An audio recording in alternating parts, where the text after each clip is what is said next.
So as I said, we're very excited to have today's community conversation called Advocacy and Empowerment in Koreatown. And you'll shortly be introduced to the leaders that are here to present today. Next slide. Next slide. Great.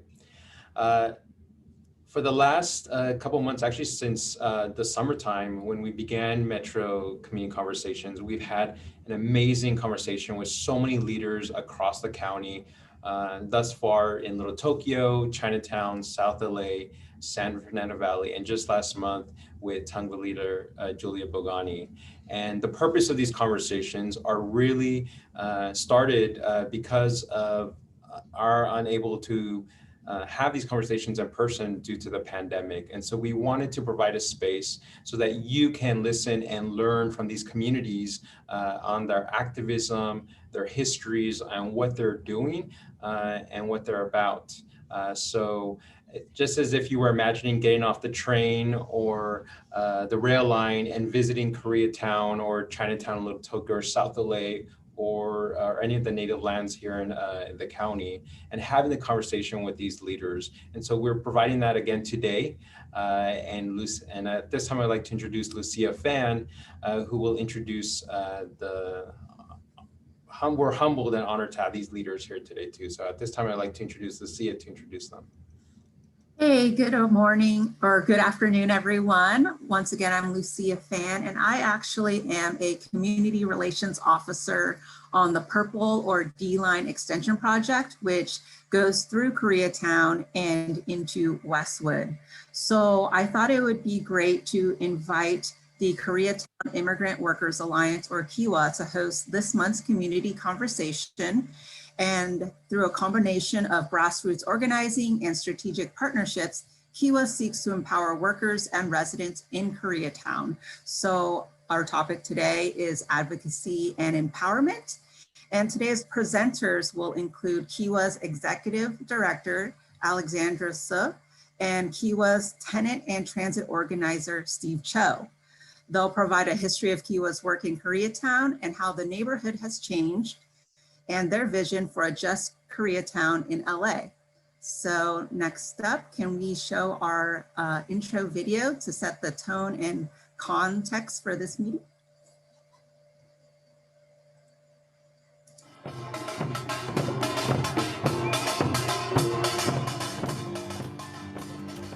The image that always comes to mind when I think about finding KIWA is some friends of mine had invited me to a rally. We arrived and we saw a group of people walking across the parking lot in a circle, screaming their lungs out. They seemed angry, but at the same time, so full of hope.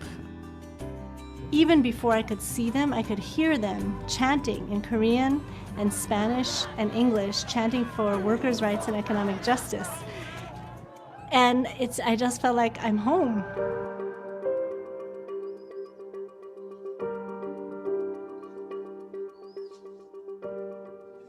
When we first opened the office of KIWA, it was March 1st, 92. Yeah, 25 years ago already. I was 33. Koreatown was mostly mom and pop stores, a lot of restaurants, a lot of immigrant workers. Not knowing the language and the system, a lot of workers were not paid minimum wage. They were not paid overtime wages. They get injured at workplace. They had no remedies. And that was something that within the community that no one was providing. We rented a small two-room office on second floor of a strip mall. It's on 3rd Street, outskirts of Koreatown. The idea behind it was to try and empower immigrant workers to solve these problems. And when we started, 30 days later, LA civil unrest started. Now we've got units from the fire department or a police officer, their lives in extreme danger. Right after Saigo happened, the service organization within Koreatown was not prepared to address the need of the affected shops and workers. So because of Saigu, KIWA was able to become one of the main organization within the community right away. We helped victims and sort of became a place for them to meet, to talk about what is it that they want to say, what kind of action do they take. The community, given the traumatic experience of civil unrest, was, I think, more open. When KIWA was founded, its name was Korean Immigrant Workers Advocates. In 2006, we started to use the same letters, KIWA, but go by Koreatown Immigrant Workers Alliance. We made that choice to reflect the fact that we were not and never had been only Korean. There wasn't a workplace with Korean workers that didn't also have Latinx workers. I think Korean American community was shocked when we started representing Latino workers in challenging Korean American store owners not to exploit them, and we would actually protest and shame them into doing the right thing. KIWA really started that model of multi-ethnic organizing way before other groups were doing it. And then new organizations that have emerged have adopted that practice. For justice in a workplace, it doesn't make sense to say, well, we're only going to organize the Koreans. It makes neither moral or strategic sense to operate that way. Todos tenemos ese mismo problema del problema social sobre lo que por las cuales hemos estado luchando. No importa si eres latino, coreano, chino, peleamos por la dignidad del ser humano, es todo. Porque la mayoría de siempre a los que han maltratado, hay más abuso sobre los inmigrantes. Es bueno de que un inmigrante sea el que lleva el poder. Y lo que van a ver es de que si usamos diferentes cosas como por no usando robos a la vez. KIWA has maintained its organizing strategy of trying to be as grassroots as possible. They are as closely connected to the community in spite of all the changes in the landscape. It's not only about improving working conditions, but improving their livelihood. KIWA has realized that they have to go beyond the workplace and focus on the lives of their members. KIWA as an organization really opened up to welcoming the community into the space. I mean, there was foot traffic in that office day and night, from the Korean drummers practicing at night to the summer program for the Latino community. There was never a day where there was not a family in there seeking help and another family providing that help. We just created a space where folks feel safe and welcome, and also where our minds would be stimulated to a point of imagining what we had always been told was impossible to do. KIWA para nosotros es nuestra segunda casa, porque yo siempre lo he dicho que en KIWA no solamente entra el trabajador, entra toda la familia, entran los niños, y también les estamos enseñando a nuestros hijos el poder luchar por sus derechos. KIWA definitely has their history rooted within the community, and I think it will continue to grow and succeed. Mis esperanzas para esta organización, que no sea una organización exclusiva de Koreatown. Yo he visto hacia el futuro de que KIWA tenga otras oficinas en todo el estado de California. KIWA would not be where we are today if it were not for all of our members, our staff, the donors, our partners. It just makes me feel so happy and confident to know that we are united and that we will work together to create a better city and a better state.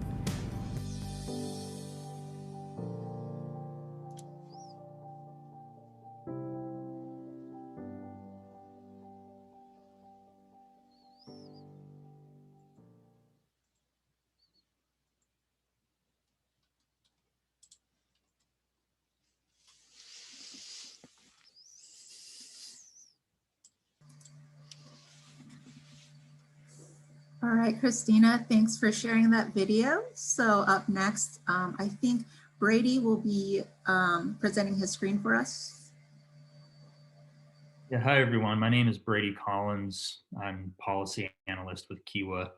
And Alexandra, our ED, will be joining us shortly. She's speaking in a statewide immigration panel, and so couldn't be here for the first half of this presentation. So I'm going to play a short pre-recorded video that she made and show a brief presentation that builds off what you just saw and talks about what KIWA has been doing lately, our latest work in organizing and advocacy in response to the pandemic as well. And I'll just note that that video was made 3 years ago. We celebrated our 25th anniversary 3 years ago. We actually just yesterday celebrated our 28th anniversary. So the video is a little bit old, but it is one of our favorites. So we're happy to share it with you. So I will share my screen now. Okay.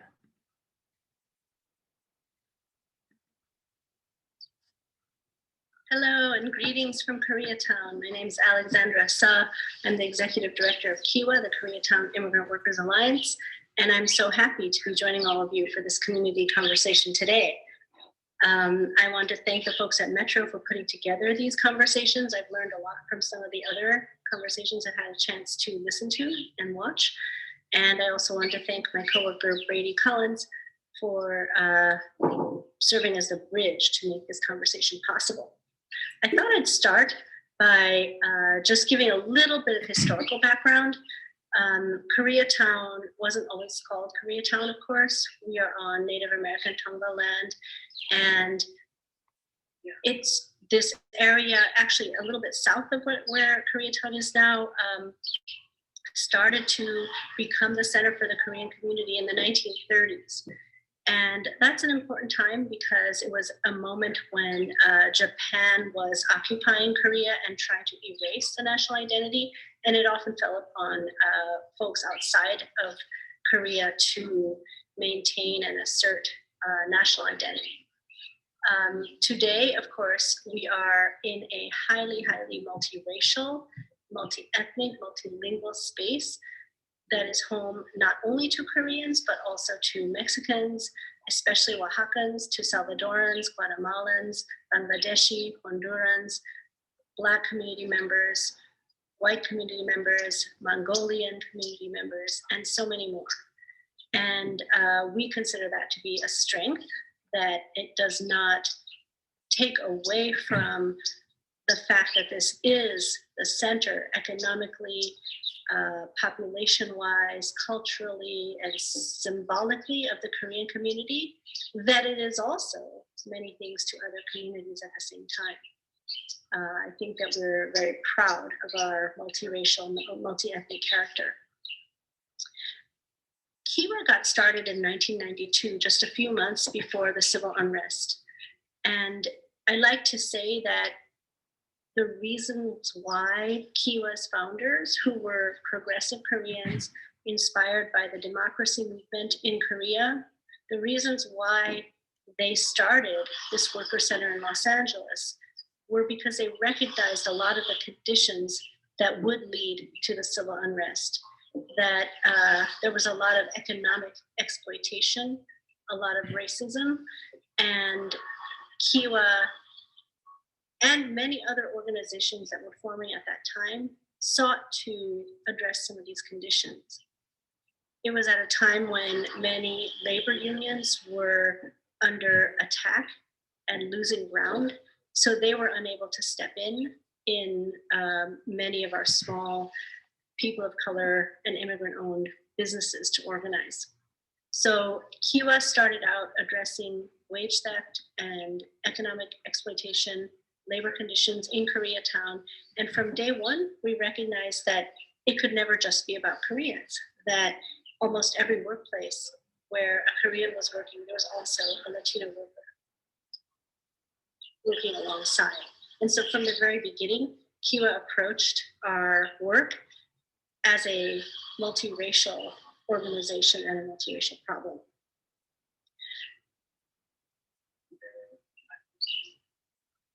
And we knew that by coming together across ethnicities and across races, that would create the strongest voice and the best solutions to the problems that our communities collectively faced.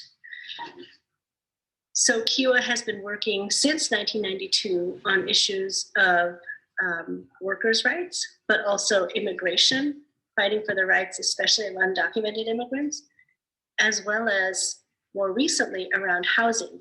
It was around the early 2000s that our worker members came to us and said, we're facing a housing crisis in Koreatown because the economic crisis that hit our entire city and our entire country in 2008 started to make itself felt earlier in Koreatown and in downtown Los Angeles.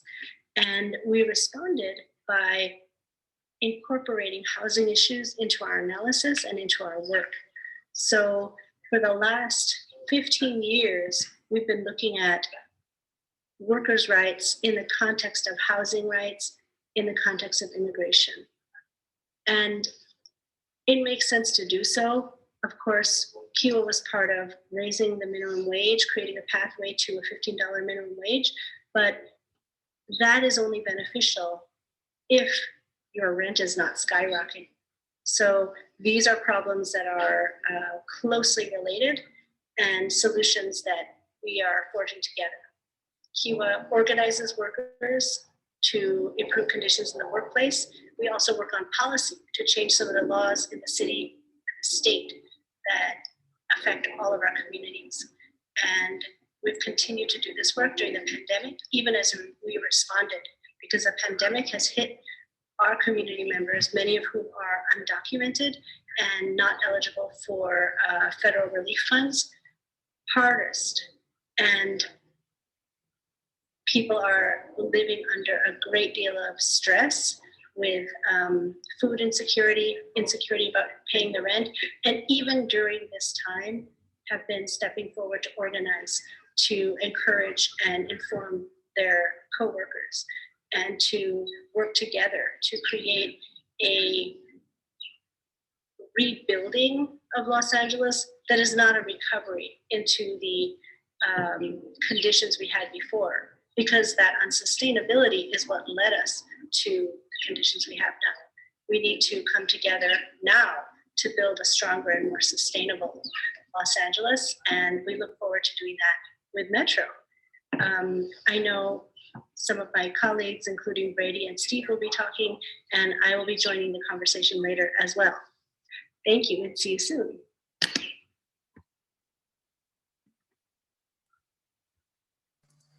So I hope you all enjoyed that history a little bit more in detail. And so next up, we actually have Steve presenting, and he will share his view on organizing on the ground. Thank you for that. And also thank you, Alexandra, for your words and your presentation. So again, my name is Steve Cho. I am an organizer at KIWA. And today I'd like to talk about how KIWA and Metro and the community kind of intermingle. And I'd like to speak on behalf of some of the members at KIWA and some of the issues that they face when it comes to public transit. And so let me share my screen here.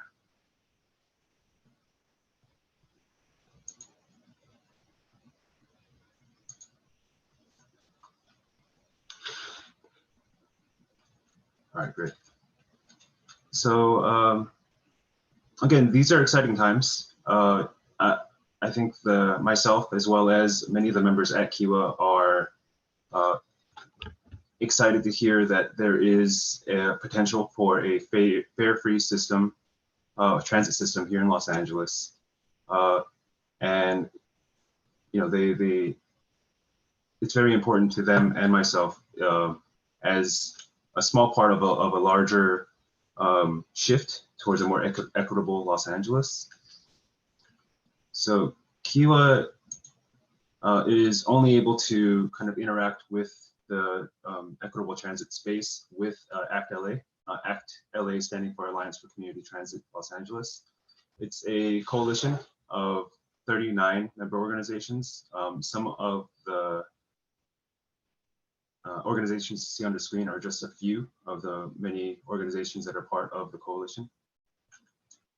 And I'd like to take a moment to just read off ACT LA's transit vision. And it's important because it really informs the direction and the issues that we find important, and it really kind of very succinctly defines kind of the dream that we have for a metro here in Los Angeles. So it reads, "Metro is a sanctuary for the public. The train and bus are fareless and consciously part of the city and integrated into people's daily lives and neighborhoods. Metro serves the public as libraries do, a public system where people go to feel safe, access information, and receive a high level of service. Metro feels honored to serve youth of color and be a resource for all. Los Angeles is proud of our transit system and how we have embraced a healthy, safe community, serving a world-class transit system." So I would like to talk about KIWA's involvement with the community, as well as with ACT LA and Metro, and how they all kind of intersect.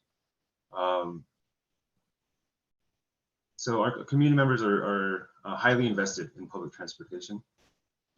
KIWA occasionally meets with Metro in conjunction with ACT LA, and we learn from them, and we share kind of concerns from the community, and we advocate for the community on that front. And we also actively educate our members. We most recently kind of informing them on the possibility for a fare free transit system, and the study that was or is being conducted on that topic, as well as the impact of revenue service hour cuts to the bus system here in Los Angeles due to COVID-19. So Koreatown is a great fit for public transit. It's walkable. It's 2.7 square miles, and it's densely populated. It's one of the most densely populated neighborhoods in the United States. I think it's a little north of 115,000 residents, which comes out to north of 42,000 people per square mile. And it's the highest population density neighborhood in Los Angeles. But it's not only walkable, it should really be seen from the street level. I mean, it's called Koreatown, but as Alexandra was saying, it's just a huge amalgamation of different ethnic enclaves and niches. There's sectors of the neighborhood that are Oaxacan niches, and there's a Salvadoran corridor just south of Koreatown. And there's beautiful architecture, and there's a deep layered history. And I feel like the more I learn about Koreatown, like the less I know about it actually, because there's just so many layers to what's happened in this neighborhood. And I really think it's worthwhile to kind of see it from the street level, right? And that kind of leads, that densely populated neighborhood really kind of leads into why public transit and a low cost or a fareless system is important. In 2008, as of 2008, the median income of Koreatown for residents was $30,000, and the percentage of individuals with an income under $20,000 was high for the county. Los Angeles is also a leader in the nation when it comes to cost burden renters, and our community members and KIWA members are really are part of this group. Cost burden renters are defined by people who spend 30% of their income on rent, and of those, a third, so more than half of Los Angelinos are cost burdened, but so half of those, which comes out to a third of the city's renters, are severely cost burdened, which means over 50% of their income goes to rent. I only mention this just to highlight the point that for these individuals, every dollar counts, as does every hour. So just as an example to kind of paint this picture, a typical minimum wage Metro rider makes $15 an hour, which comes out to about $30,000 a year. And assuming a $1,250 a month in rent, the Koreatown average is about 1,900, and a 16% tax rate. A $100 Metro Pass is about 12% of their remaining monthly budget. And just to kind of highlight it visually, because this is how I like to absorb information myself. You can see a pie chart of the $30,000 or a monthly budget kind of being cut up by taxes and rent, and the yellow portion kind of highlights the remaining budget, which comes out to $850 a month. Of that, a Metro Pass would take up about 12%, which seems like there's a lot of the pie left. If you're looking at the remaining budget, there's $750 left to manage a monthly life expense besides rent. But then if you add food, with a modest budget of $10 a month, comes up $300 a month, $10 a day, comes up $300 a month, which comes up another chunk. And I think you guys understand the point, but if you add in internet, cell phone, and utilities, you see that the pie gets smaller and smaller, and the remaining budget turns into something like $175. So this is a typical community member, and this is a typical low-income member over at KIWA. And this is why I think a fairless system with Metro is important.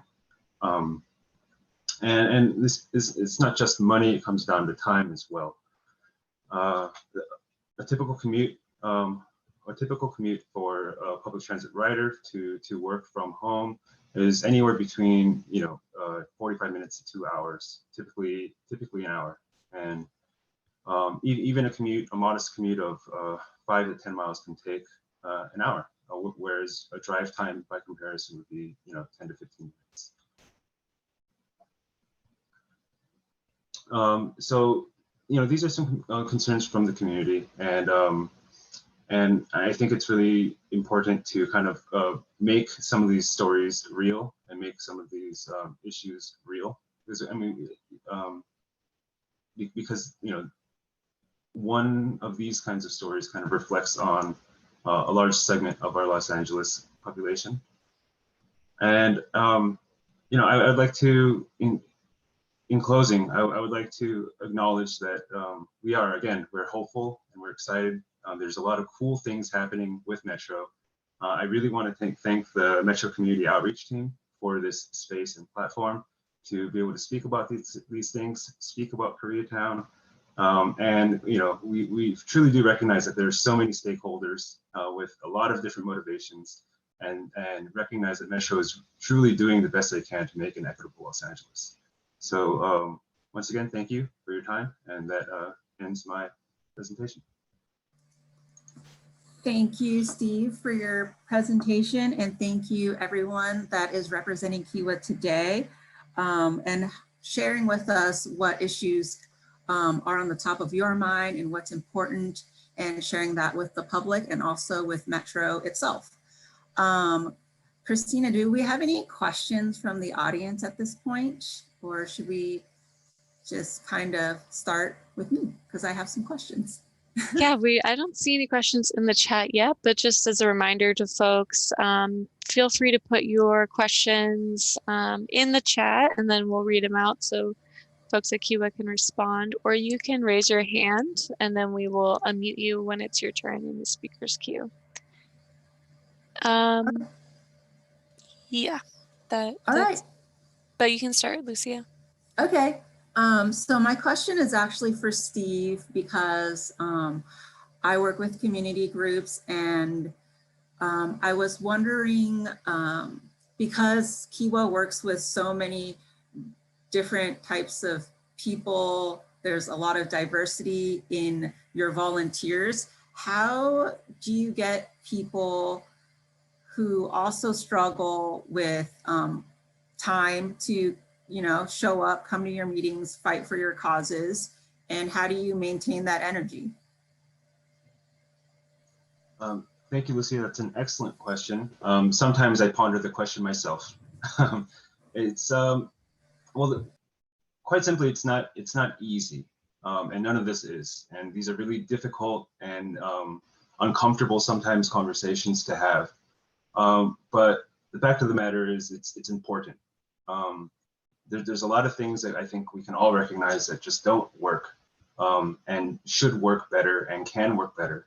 So, reaching out to people one person at a time to and letting them know that their issues are not their issues alone, but their issues they represent a larger group and a bigger population, and they can join a group of volunteers that also recognize that their struggles are a shared struggle, and that alone you can't really do much. And this is a fact, and I think this is where most people are. They're relatively discouraged and relatively apathetic, but understanding that they are part of a larger group and showing them that there are things that can be done, I think opens eyes for a lot of people and really inspires people to move and to act and try to change the world around. Thank you. Do we have any questions? Yeah, I was just about to say, we have a question from Christine. Christine says, thank you for such a great informative presentation. In Ms. Suh's video, she mentioned the inspiration of the Korean democracy movement in KIWA's founding in 1992. Can you please let me know if those ties have continued? What can we learn from the Republic of Korea to improve public transportation, etc.?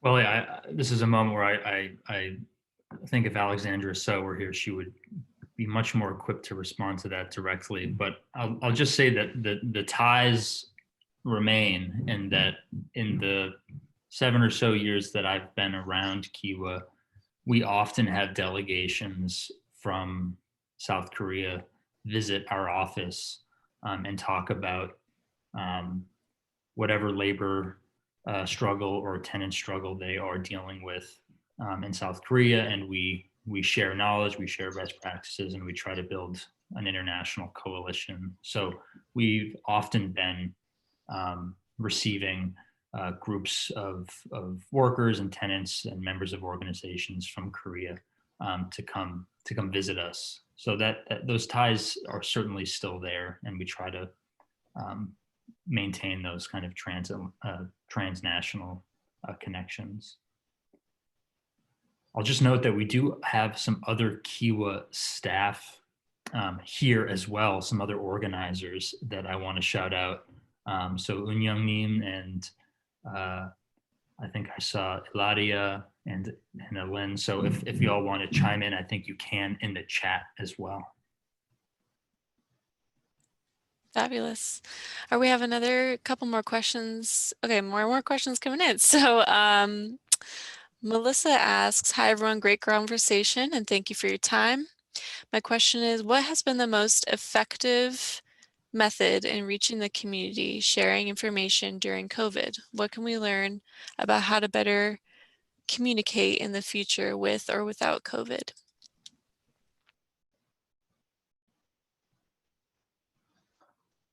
I can fill it, and once again, I mirror Brady in that there are team members at KIWA that are better equipped to answer some of these questions. But this is a difficult time.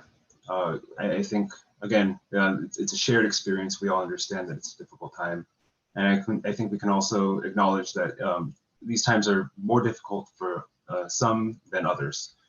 And one very effective way to reach the community at KIWA is to connect community members with resources that they otherwise would not know of. For example, we've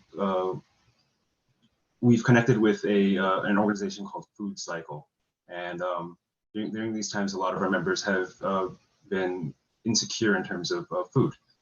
And we've distributed since the beginning of COVID, or since we started our partnership with Food Cycle, about 30,000 pounds of food. And this is a way to both help the community, connect with them, share with them resources in a way that is different from how we typically operate, but still keeps us as connected to the community and active members of the community.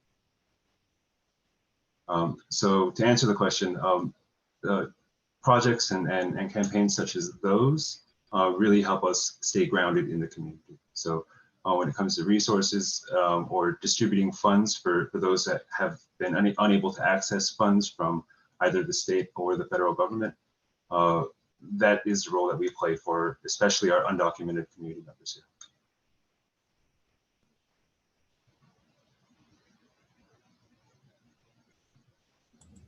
Thanks, Steve. Some other ones in here that are popping up. How does KIWA and Koreatown wish Metro supported them better? Big believer in that there's always room for improvement.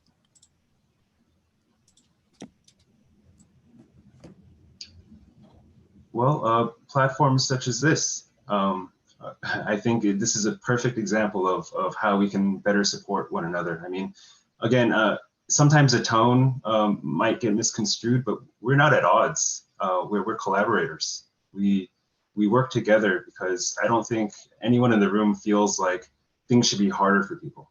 And it's just a way, and we just need to figure out a way to make things better in a way that is acceptable to all the stakeholders.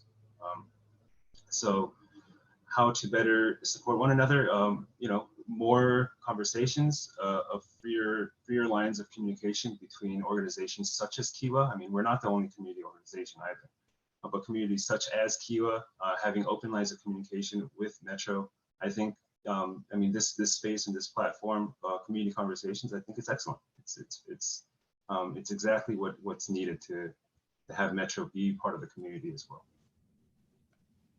Yeah, and I can actually just share a brief story that I think partially answers that question. But I think this was 3 years ago, leading up to our 25th anniversary. I was sitting in the front office of KIWA, and one of our members named Rosa, who is monolingual Spanish, you know, an elderly woman, maybe in her late 60s, early 70s. But is a transit rider, is transit dependent to get to and from work. And she came into the office and she was explaining to me that there needs to be a bus stop at 8th and Vermont for the rapid bus that goes up and down Vermont. I think it's I want to say the 754, but I could be wrong about that. But the Vermont bus, which has a huge ridership, those of you that ride the bus.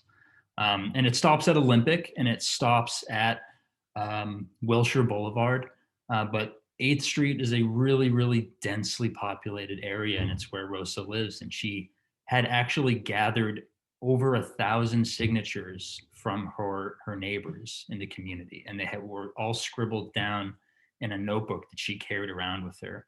And she said, "What can we do with this? We've got to let Metro know that we need another bus stop on 8th Street because so many of us, you know, that are carrying a lot and don't want to walk uphill to Wilshire or down to Olympic, would love to have a bus stop on 8th Street." And so I did what I could with the knowledge I had to help her, help us figure out what we could do with the signatures that she gathered. But I think that's an example of the kind of local knowledge that exists in the members that KIWA organizes, and that, you know, one way that Metro can partner with organizations like KIWA is to tap into that local knowledge in informing transit policy and the transit system itself. And we now have Alexandra with us. Welcome. I don't know, Christina, if you want to make her a co-host as well. Well, you don't have to make me a co-host. It's okay. Only so you can speak freely. But yeah, I hope that answers your question. That's a great story. Thanks for sharing that. We have another question from Tucker. As a servant leader within the veteran community and knowing the landscape within LA County, how can we better serve KIWA and the service members that serve in the military to build a better relationship within LA County?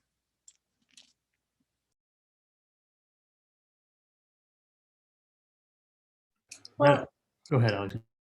No, I'm sorry, I just joined the conversation, and so I don't know what has come before. But I would say that for service members, it's not different from any other member, that we are here to build a community and exchange ideas, debate if we need to, and based on the principle that we are stronger together, forge alliances to advance the goals of our communities. So there's nothing. I don't know. Maybe you're thinking about some specific ways of coming together, but we have had members of the military and veterans working at KIWA. Our deputy director is a veteran. We've had interns who are veterans. So it's, people who have served in the military are part of our community, and it's a very, very diverse group with diverse politics. And, it's just about taking that first step. Thank you and welcome, Alexandra. Another question we received was, how are you dealing with the homeless problem? I presume in Koreatown.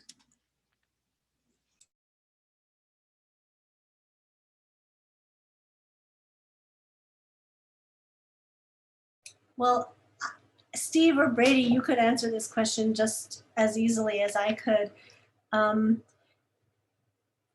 The problem of homelessness, houselessness is really complicated, and it requires a lot of work on many levels. We started working on housing issues back in the early 2000s when our own members came to us because of the housing crisis that they were in. And we have had and do have members who are unhoused. One of the things we did was develop affordable housing for folks who are formerly unhoused. And we developed a 52-unit affordable housing complex and currently provide supportive services for some of the members who are formerly unhoused. We also work at the policy level because the homelessness crisis is closely tied to the affordable housing crisis. And when we have a city and a state and a country that emphasizes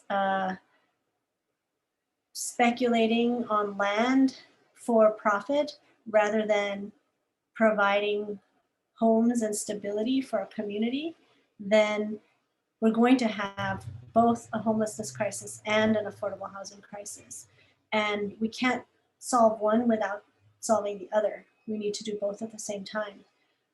I know many of our KIWA staff and members have been involved in some of the direct services and activities, although most of our work is not direct services, but we actively support addressing the short-term needs, but also the long-term causes of homelessness and the need to really take as much housing as possible out of the speculative market.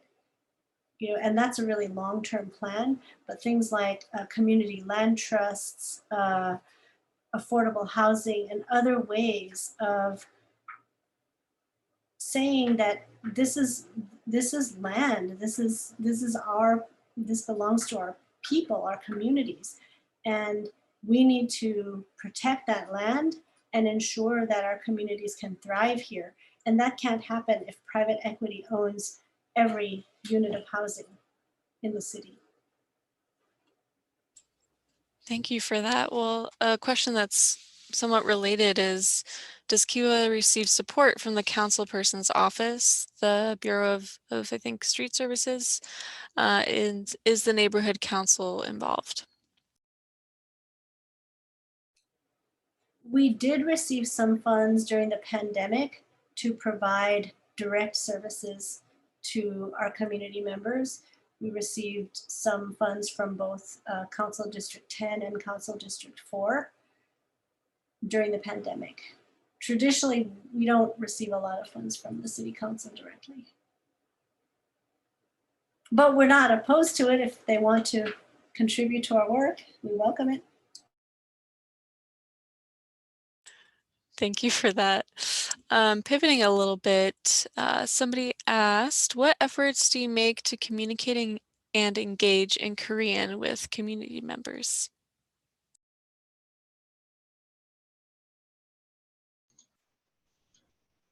Well, I mean, the staff at KIWA is fairly diverse, and I think it's done so intentionally. There are Korean speakers and English speakers, of course, and Spanish speakers. And for many of our events, we go to great lengths to make sure that there are language services for anyone who happens to be monolingual Korean or monolingual Spanish. I think much of the literature that we put out is also translated on our side before sent out to ensure that our communications and our events are inclusive to people who speak any of the languages that we're capable of speaking.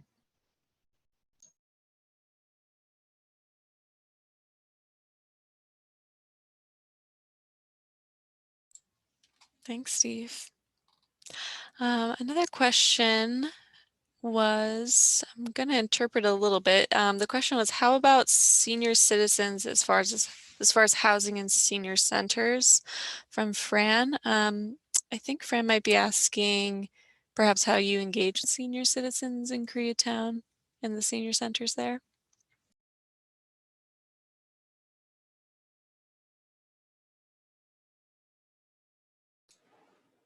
I would say that we have relationships with many of the social service agencies in our neighborhood, not limited to those serving senior citizens.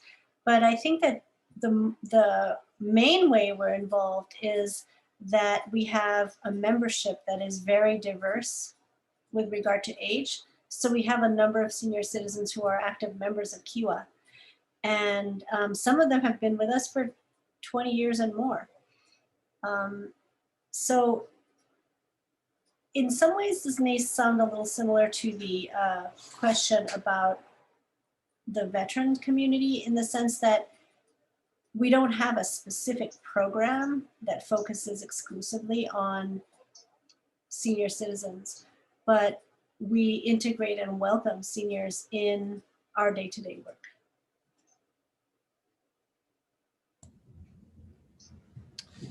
I actually have a question. I love what I've been hearing so far, and the dialogue has been amazing. And what really I see a trend is stronger together listening, partnerships, hearing people's stories. And so I just want to know, like, what is your story as to any of you as to why you got involved in the work that you do? I know for me personally, even though now I work for a public agency, I grew up in a small town in San Fernando Valley, which was surrounded by, very middle-class community, but I grew up in a working-class Latino community, and I was volunteering at my church, and I remember seeing this family that came in that just didn't have the resources, and all I could offer them was a sandwich at my local church. And so from that moment on, I was like, I need to do something more for my community to provide to them and just be an activist. And so I'd love to just hear, like, what is your story as to what drives you and your passions as to why you do what you do? And Young Mim, are you still there? I don't think she can unmute herself. Oh. Yeah, if she wants to raise her hand, then we could unmute her. Well, we have a, just building, I don't know if she wants to speak though, because she just went off of her video, but just building on the earlier question that Steve answered about how we do outreach in the Korean community, I thought it might be interesting to ask Eun Young Yoon, who is an organizer, a Korean speaking organizer at KIWA, to talk about why she joined KIWA. She's not a senior citizen also, but she is not a 20-year-old either. So maybe you can say why you got involved in KIWA. Why do you work at KIWA, and how did you get involved? Young, I think if you raise your hand, they can. Oh, there you Okay. My English is not so good, but I have 3 children, and my youngest one is she last year she entered in college, so I want to work more meaningful to like make a better society or make a better world. So this is the right time to engage the what is the most important thing to our society. So I think it is like a labor movement, based on labor movement, and KIWA doing for workers, especially immigrants worker. So social justice, economic justice, that is the I want to live for my rest my life. So KIWA is the best place. Sorry, my speaking is not good. Did great.